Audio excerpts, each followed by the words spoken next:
Good evening. It's a pleasure to welcome you to the Council's program this evening. Our guest will be Douglas Mcminn, the Assistant Secretary of State for Economic and Business Affairs. His topic will be protectionism and the dangers of contemporary legislation.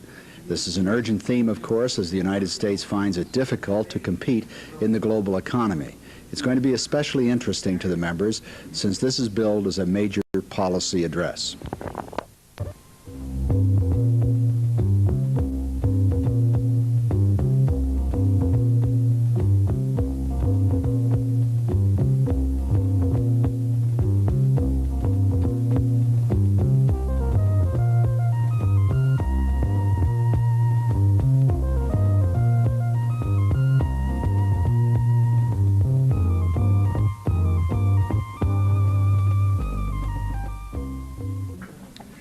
There'll be a slight departure this evening from our normal activity, which won't affect you one way or the other.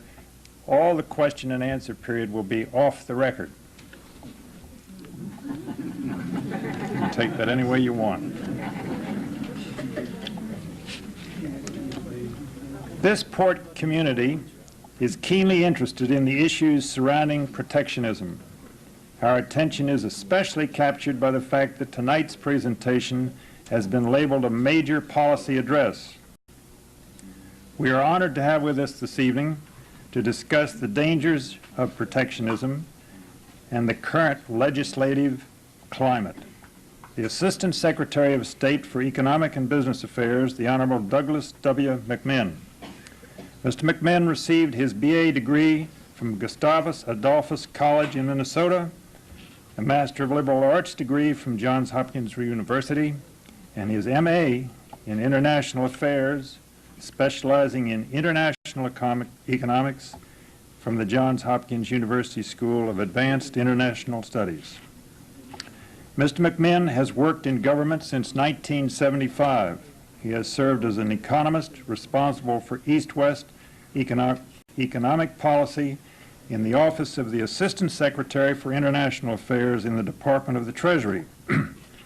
As Special Assistant to the Deputy Special Trade Representative in the Office of the President's Special Trade Representative with responsibilities covering all aspects of the United States trade policy, but centered on the Tokyo round of multilateral trade negotiations. In 1979, Mr. Mcminn became Deputy Chief of Mission of the Office of the U.S. Trade Representative, Geneva, Switzerland, and served as Deputy United States Representative to the General Agreement on Tariffs and Trade, sometimes known as GATT. In 1981-82, he served at the Department of Commerce, where his responsibilities covered the breadth of matters affecting U.S. international trade and commercial policies. Prior to his present position, he served as the Principal Advisor to the President's National Security Affairs Advisor for Trade Policy and North-South Economic Relations. He was designated by President Reagan to assist in policy preparations for the 1984 London Economic Summit and was redesignated to perform the same functions in preparing for the 1985 Bonn Economic Summit. It is my great pleasure to welcome to Baltimore and to introduce to you the Department of State's Assistant Secretary for Economic and Business Affairs, Mr. Douglas W. Mcminn.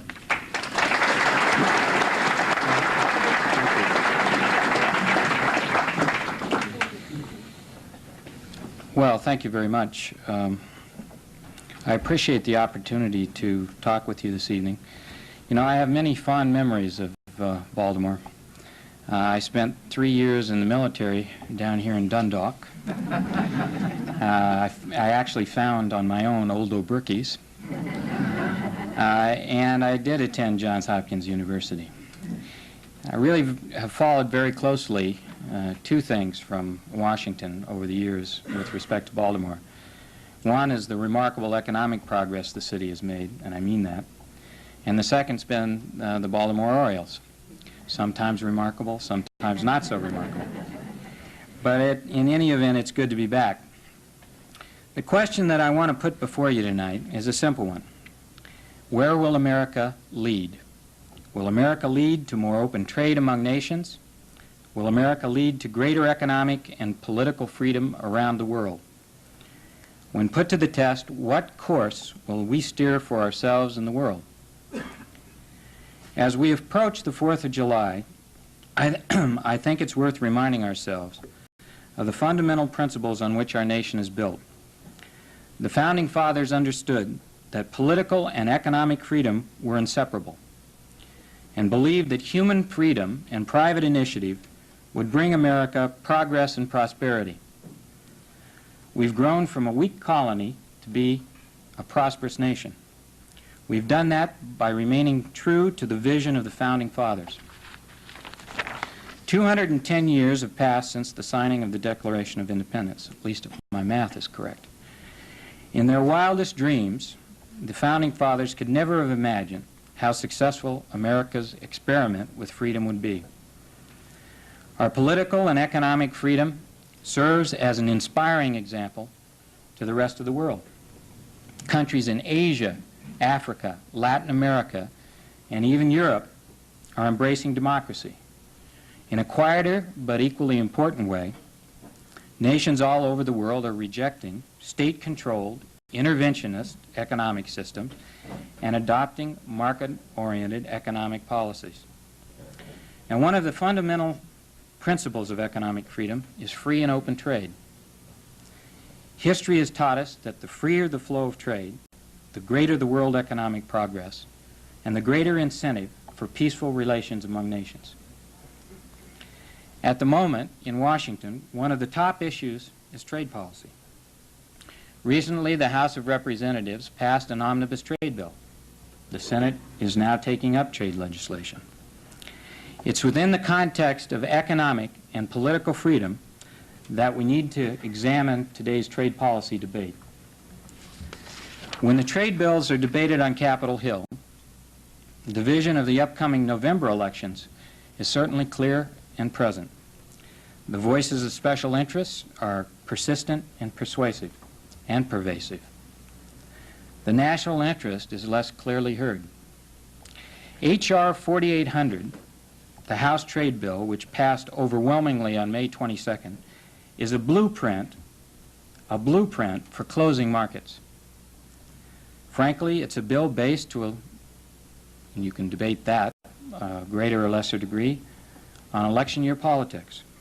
It would halt and reverse the record of progress in international trade built up over the past 40 years.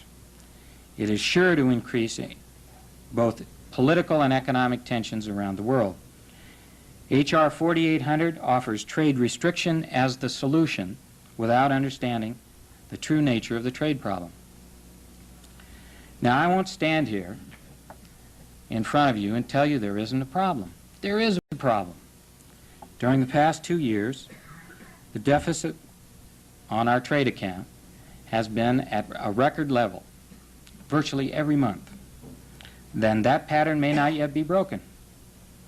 These massive trade deficits and even larger federal budget deficits are serious and mustn't be ignored.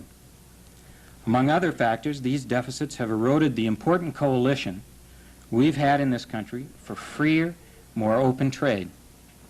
Whatever our preferences, political, economic, deficits of this magnitude are certainly not sustainable.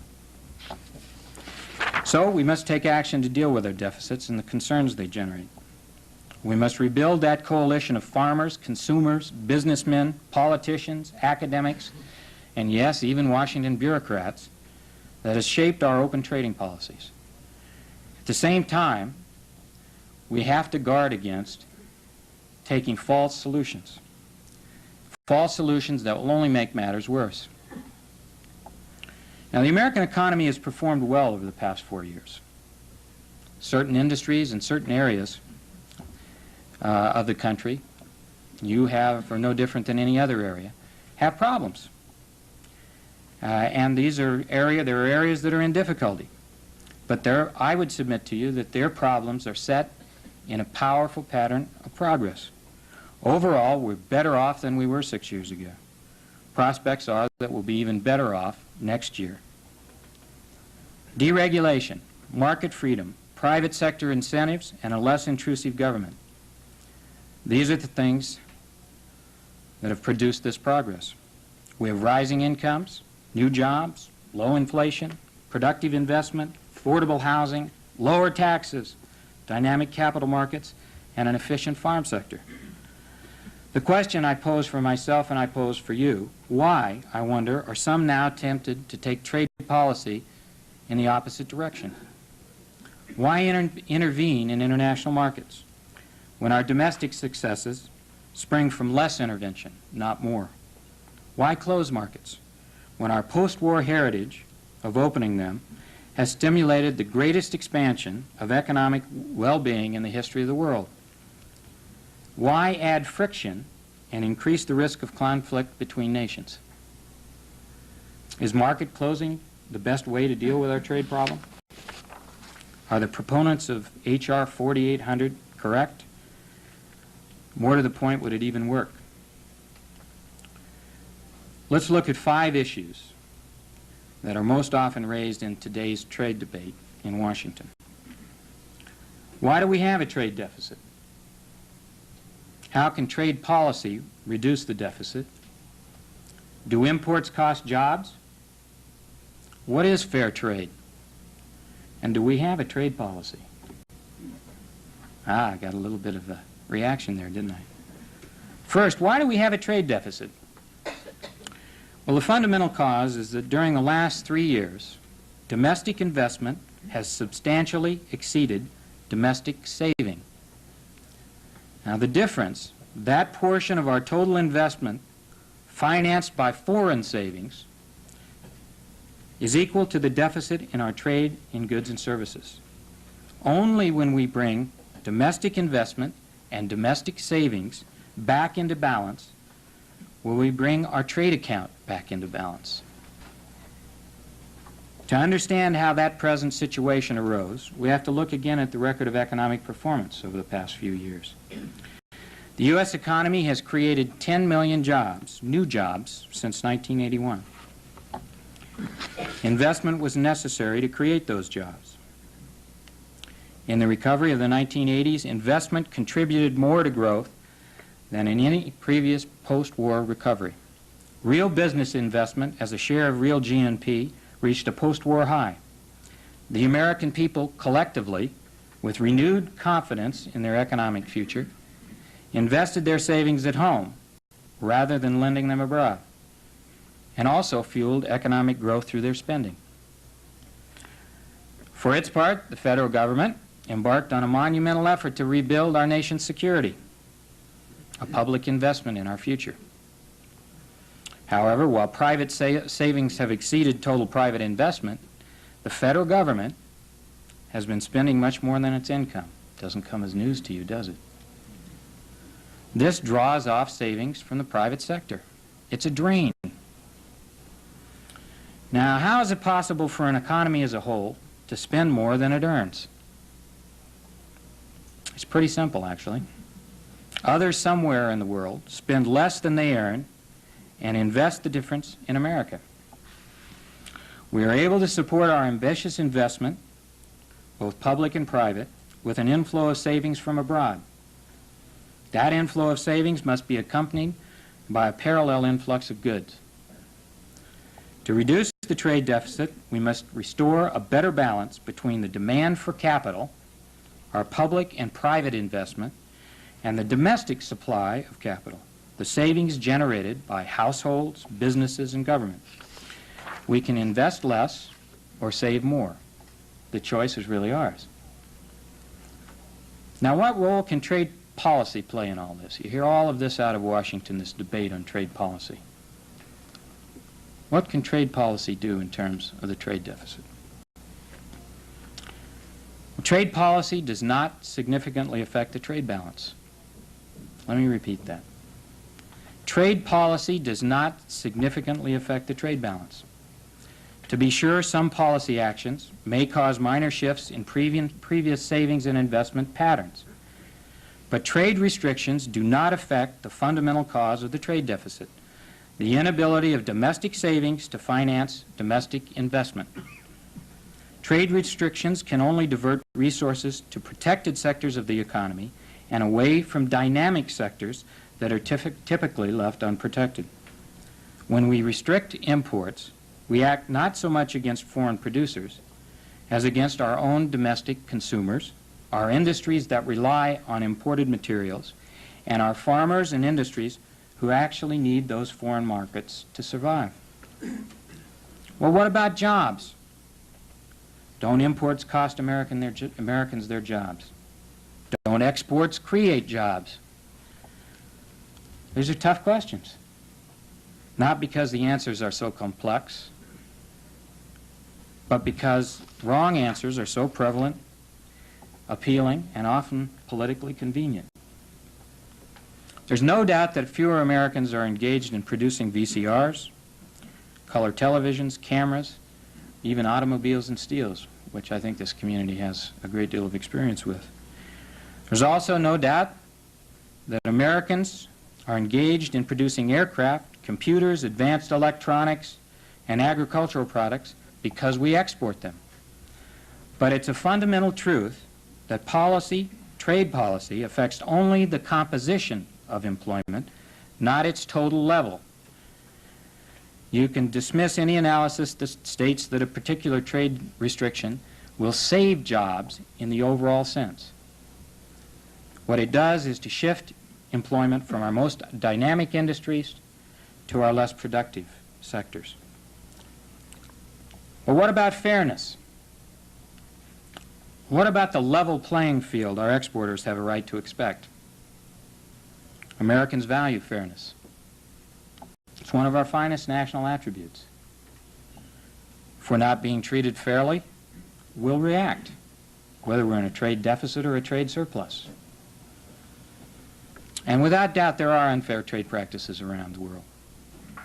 Although we don't necessarily agree, even some of our own practices, lo and behold, are perceived as unfair by others. Developing countries complain that we've cut our sugar quotas. Our textile imports are subject to tight controls. The new Farm Bill passed earlier this year expands subsidies for agricultural exports. We recently restricted imports of wood products. We restrict steel imports from 17 countries and Europe. The list can go on.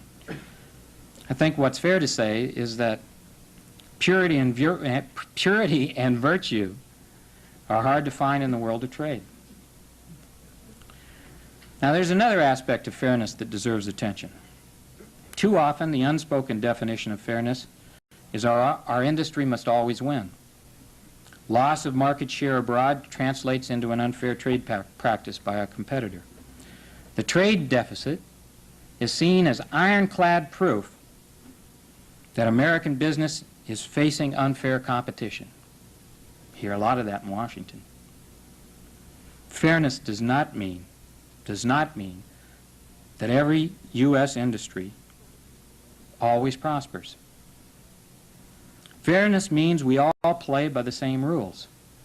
Americans don't want guaranteed success, but they do insist on an opportunity to succeed, an opportunity to compete.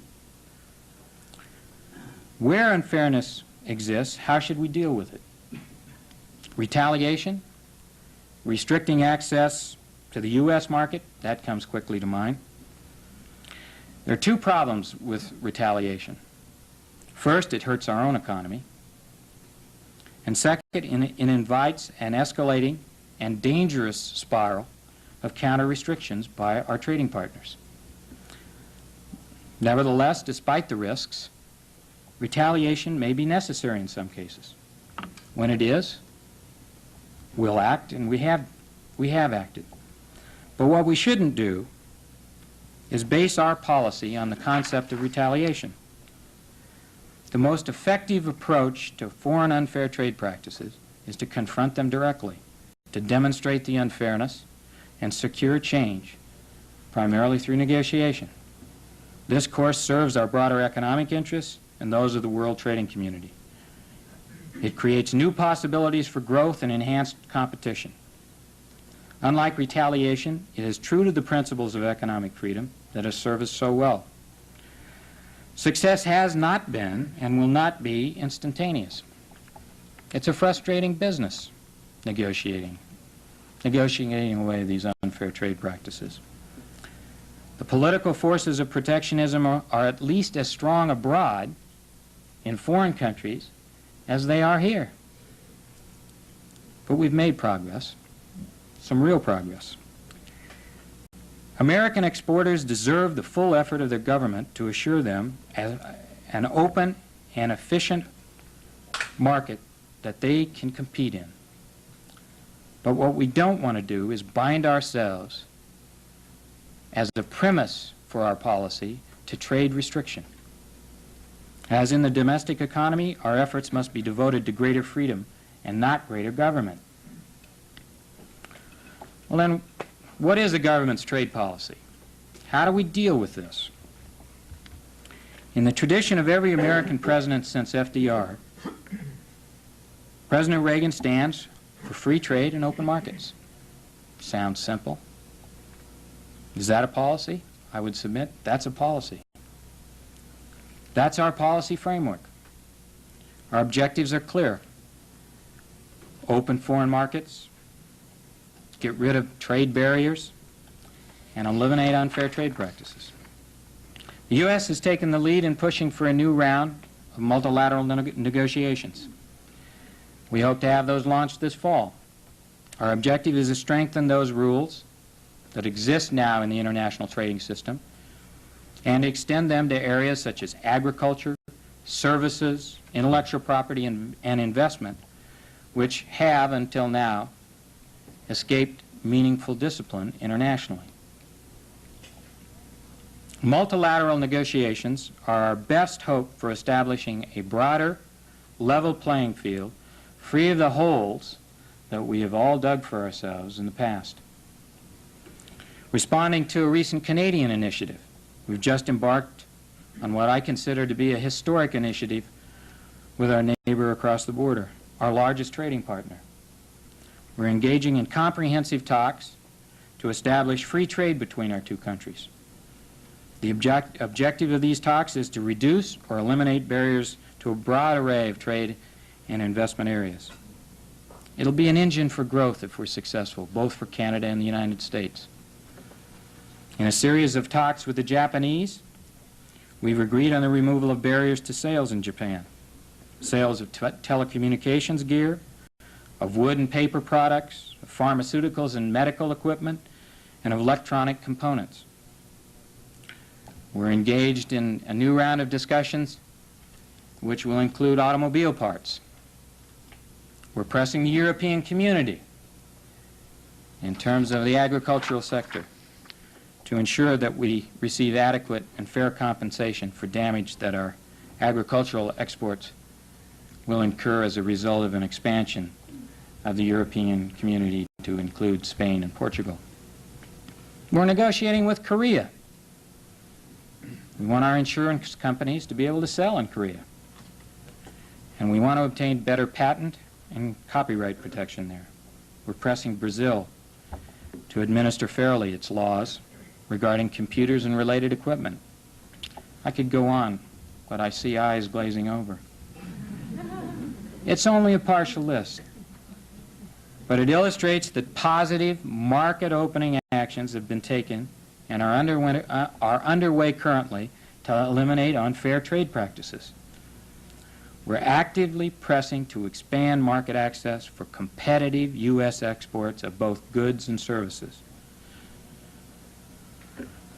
We're also trying to press on the domestic side, trying to get at the fundamental causes of that trade deficit. Congress has tackled its responsibility to discipline spending by the federal government. Graham Redmond Hollings. By 1990, the federal government's voracious, I repeat, voracious appetite for American savings will be cured. The Senate has passed a tax reform package that we hope will enhance the incentives to work, to save, and invest in productive activities. These two measures alone will significantly enhance the competitive position of the United States and release resources to the private sector. They will also contribute to a better balance in our external accounts, a lower trade deficit, by reducing the internal imbalance between saving and investment. They represent major achievements in the making. Abroad, we're working with our trading partners on monetary matters. Exchange rates have shifted over the last 18 months remarkably. They better reflect underlying fundamental economic conditions now. Agreements that were reached last September at the Plaza Hotel and in May at the Tokyo Summit will promote greater stability in exchange rates. That's also good news. The trade policy debate in Washington is serious and to me very disturbing. The trend in Congress, at least in the House of Representatives, runs counter to the policy direction that has revived the American economy in the 1980s and to the course of American trade policy over 9 administrations, both Democratic and Republican. It contradicts the principles of economic and political freedom that have been the basis of the strength and prosperity of this country. The United States has been in the forefront of the battle for economic freedom, just as we've been in the front lines in the struggle for political freedom. The question is, will the United States maintain its leadership role in the global economy and continue to lead in the pursuit of freer trade and more open markets? The importance of American leadership to the progress of freedom was emphasized by Lee Kuan Yew, the Prime Minister of Singapore. He made a statement before a joint session of Congress last fall. And let me just conclude by quoting from this speech. He said, "If, because of domestic problems, the United States loses the will to maintain open and fair trade, protectionism and retaliation will shrink trade and so reduce jobs. Is America willing to write off the peaceful and constructive developments of the last 40 years that she has made possible? A replay of the Depression of the 1930s, which led to World War II, would be ruinous for all. All major powers in the West share the responsibility for not repeating this mistake. But America has the primary responsibility, for she is the anchor economy of the free market economies of the world. In your hands, therefore, lies the future of the world. Our friends are calling on us to lead, to remain true to the economic and political values that form the bedrock of our way of life. We need the vision, statesmanship, and yes, courage that inspired the Founding Fathers 210 years ago. If we are true to our principles, we can lead the world to a future of progress and prosperity. I thank you.